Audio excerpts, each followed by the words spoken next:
How's it going, everyone? Spencer here with Stadia Dispatch. I'm here with Senator Wadsack. Wadsack? Okay. Wadsack. Wadsack, okay. I'm terrible at pronouncing names. You guys know this by now. Anyways, tell me about why you're here at AMFEST, and I know you're on a couple different committees. Let's talk about that in the Senate. So I'm here at AMFEST because I'm a conservative. I believe in America First. I'm also a sitting state senator. I'm on the Arizona Freedom Caucus. I'm on several committees that are all hyper-focused on making Arizona better. Okay. So I sit on the Education Committee as the Vice Chairwoman. I'm also on the Judiciary Committee, the Government Committee, and the Health and Human Services Committee. And as of recently, I am the co-chairwoman for the Arizona State Hospital Mental Hospital Committee to try and help with all the severely mentally ill in our communities. So let's go one by one on the committees there. I know education. I know we kind of talked off camera about this, where there's some woke stuff that's going on in our schools right now. A little bit of books that probably shouldn't be given to kids, getting injected into the school system there. On the Senate side, on the legislative side, what are you guys doing on that front? I actually wrote a bill on that. I believe it was SB 1700.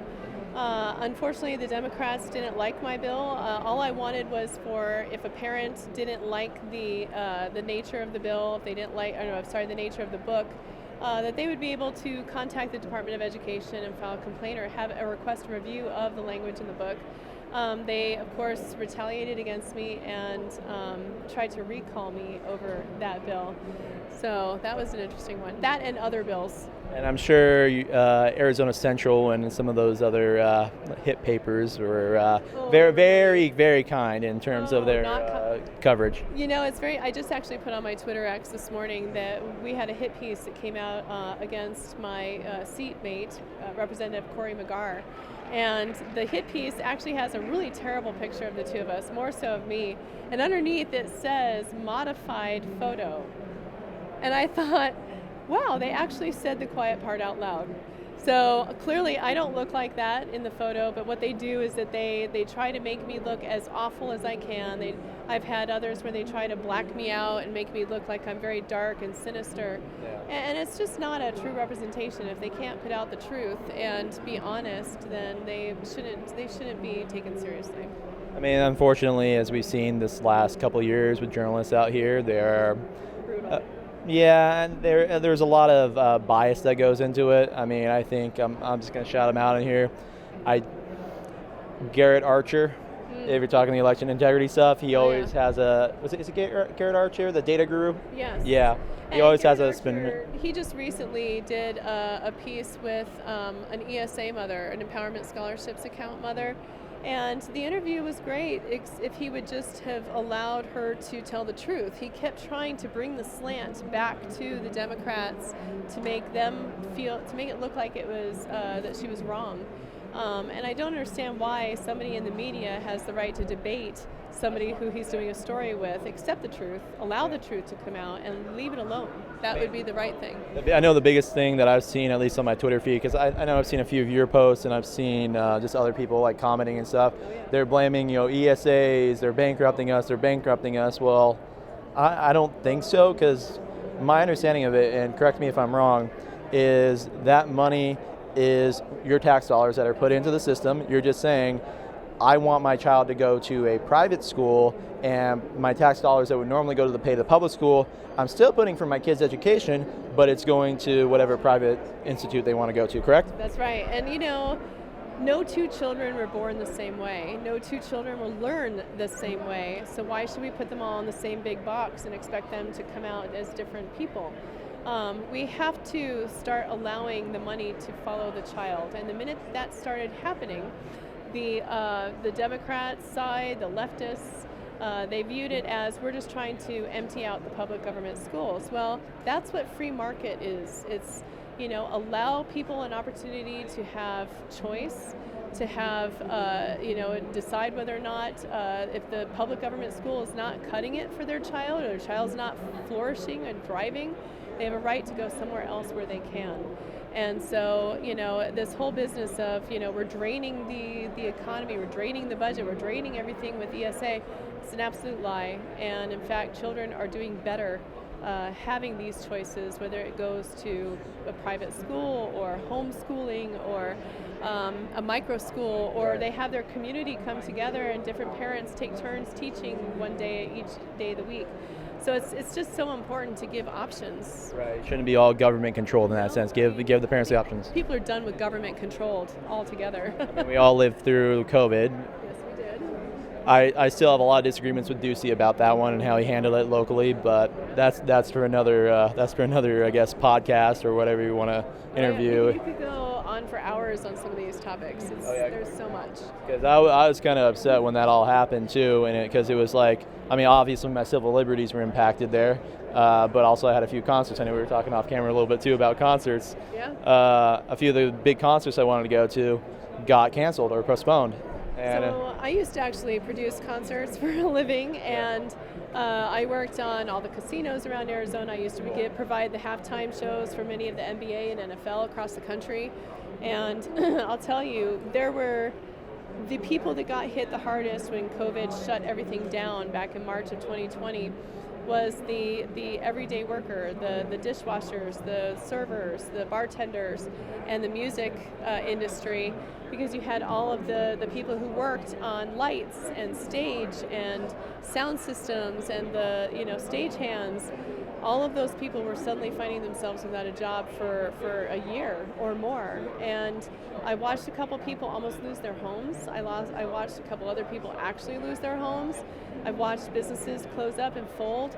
And I ran for office in 2020 and 2019. I lost the 2020 election. But I had a bunch of people come up to me and they asked me for help, and they knew me because of my campaign in 2020. So all of 21 and 22, I was out there helping people learn how to use religious exemptions to keep their jobs, to learn how to keep their children from being forced masked in their schools. I led a campaign at the Vail School Board where we went in and we took over the board that night, and that story made it to Ron Paul. oh, wow.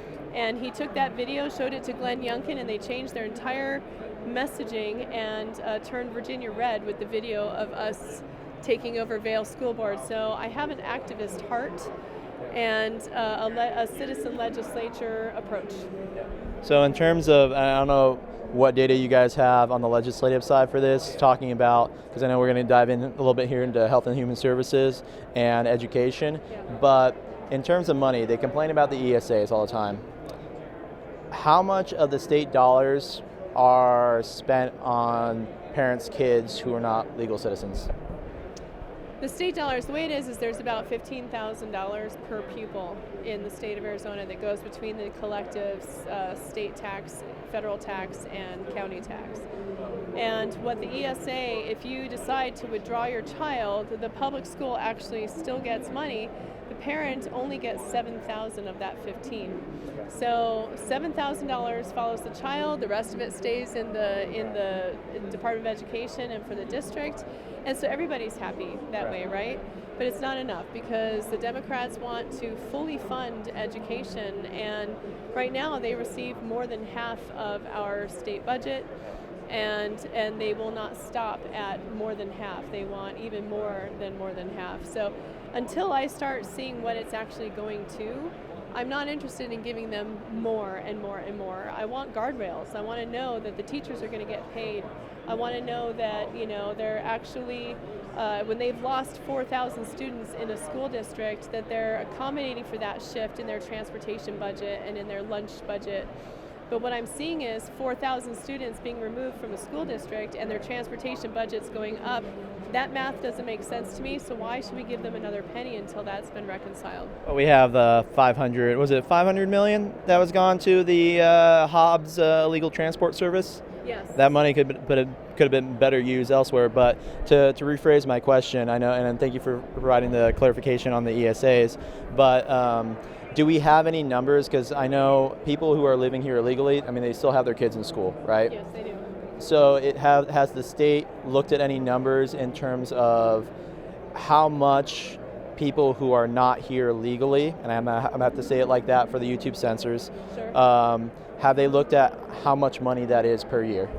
So I know that I have an upcoming meeting with the Auditor General, and that's one of the issues that I want to know, because we have had a strong influx of people from other places, and they are participating in both our public school systems and in our healthcare system.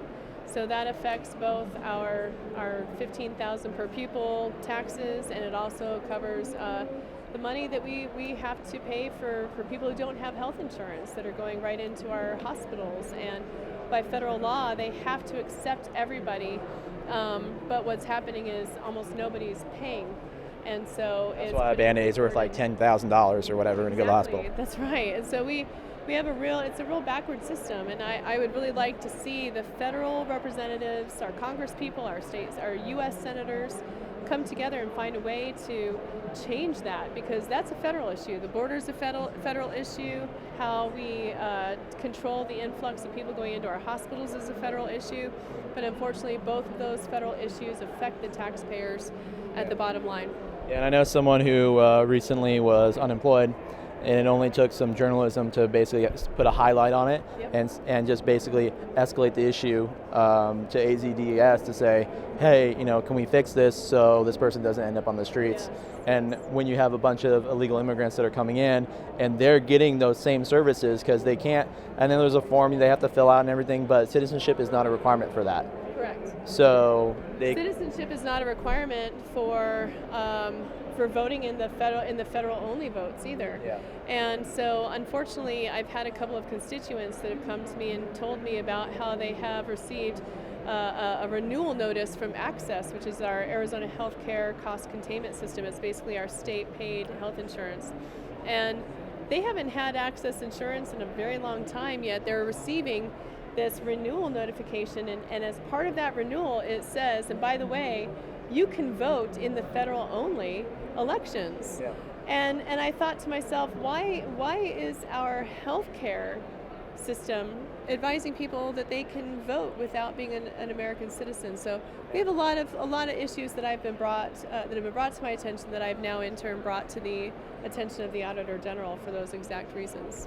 Well, I'd definitely like to see the report for that, because it's going to be definitely eye-opening, and it'll help you guys do your job better when you can actually have those numbers in front and then say, here's a good piece of legislation, and here's how we fix this loophole, here's how we fix it. I know there's going to be a little bit of work on the federal side, like you mentioned, so your colleagues on that side of the aisle will have to do their job, but on the state side, I know you guys can make it work. So is there anything else you would like to tell my viewers at the end here of the interview?